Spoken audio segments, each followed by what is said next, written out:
Welcome to the Week 3 edition of the Tiger Football Report. I'm your host, Spiro Marikas, along with the head coach of the Tigers, Pete Shinnick. And Coach, Tigers had to make the long trip to Cold Spring Lane and take on Morgan State on Saturday night in what was one of the oddest football games you'll see, and the Tigers pulling out the 27-22 victory. And this is one that I think you can say it was a team effort because you've got stuff from special teams, from the defense and the offense. Yeah, no, and like you said, probably one of the most unique games, really, when you look at it. You know, offensively, we had the ball 8 times. I mean, which is a strange thing in and of itself. And then the fact that your defense scores, your special teams score, you know what I mean? And it's like, whoa, where did the time go? But I mean, to be able to find a way to, you know, we lose the lead for the first time and then immediately be able to respond. Very proud of our guys and, you know, excited about, the outcome. You say the long trip. It's funny, our offensive coordinator, I mean, we get on the bus, we sit down, you know, he's doing something, then all of a sudden we're there. He's like, oh, it's right here, because Adam had never been to Morgan State. So surprised how close it was. There you go. Now, last drive, you make the call to not settle for a field goal. At what point did you decide that was the route you were going to take? First off, I haven't listened to your broadcast, but I probably should listen to what you and Gordy talked about during that moment. But here's what I saw. The first two the first two plays, I was watching how that corner was playing John Dunmore, and I was like, okay, if he's going to sit right there, I think we can beat him and get the pass. All right. Now we lost 2 yards on the first one. I think got a couple yards. And then, you know, Caden Williams is excellent inside of 50. So we were well within our range. We were in a great spot. So I was like, all right, you know, if it got intercepted, then it'd be the worst call ever. If it was incompleted, it was like handing it off into a 10-man box, you know what I mean? But if it scored, then it obviously relieved a lot of pressure there. And it certainly did, as Dunmore makes the catch. And your freshman quarterback, Andrew Indorf, again, numbers are not flashy, but 2 touchdowns.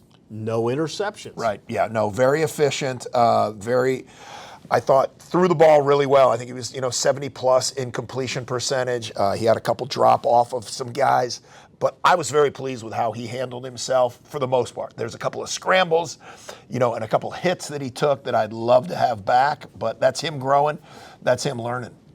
What do you expect week to week out of when you talk about the growth? Yeah. What do you expect from a week-to-week basis? Well, I think one of the things that he's done very well is he really hasn't made the same mistake twice. You know what I mean? So if he sees something or, throws an RPO that's in a bad spot, he won't do it 2 times in a row. So I want to see that continued growth. He'll make mistakes in practice that he doesn't make in game. Obviously, there's a lot of game experience that needs to take place, for him to cover all the situations.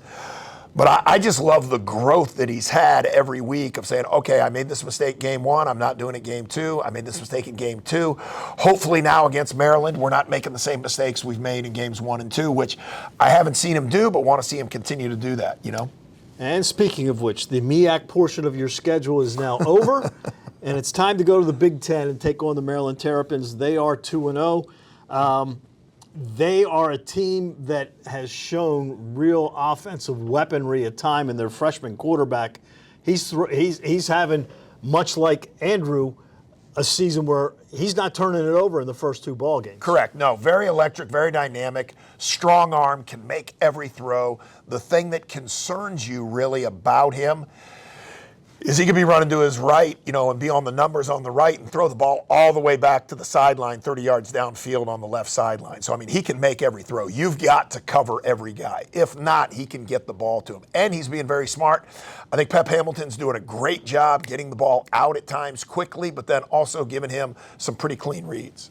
The other thing that this team has done is they have really jumped out on people early. They have outscored their opponents 43-10 in the first half in the first 2 games. No, and their offense is extremely electric, extremely dynamic, and then defensively what they do is they really create a lot of problems. You're going to see a very, very long athletic defense. You're going to see 2 freshman DNs that are probably as exciting as there is in the country. They can really get after you.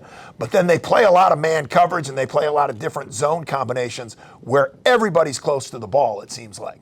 So you hit a guy in the flat, boom, there's a guy right there. You hit a guy down the seam, boom, there's a guy right there. They've done a really good job of matching it up and putting themselves in a pretty good spot. Yeah, they've got 6 interceptions in the first 2 games and 7 sacks. Yeah. So their defense is creating havoc, and now Andrew is going to see something different than he's seen in the first 2 games. Most definitely, completely different look. And I would say some of those interceptions are really the design of the defense. They confuse you. They give you multiple coverages. I want to say 3 or 4 of those probably were from the FAU game. And I mean, their quarterback was really just had no idea at times. I mean, he lofted, I think, 3 balls up that were kind of fair catch type interceptions. But that's what the defense does. You got to have a great idea of where they're going to be, because then, I mean, you got to know what zone they're trying to be in.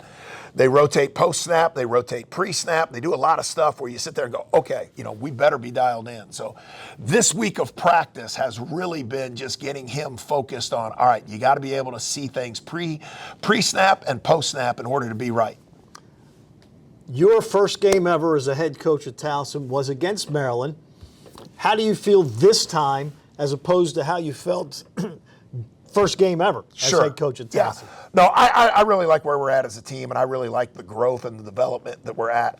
Again, anytime you play a Big Ten team, you don't know what the result's going to be, other than what I want to see is, we made mistakes in Morgan. I don't want to make those same mistakes next week.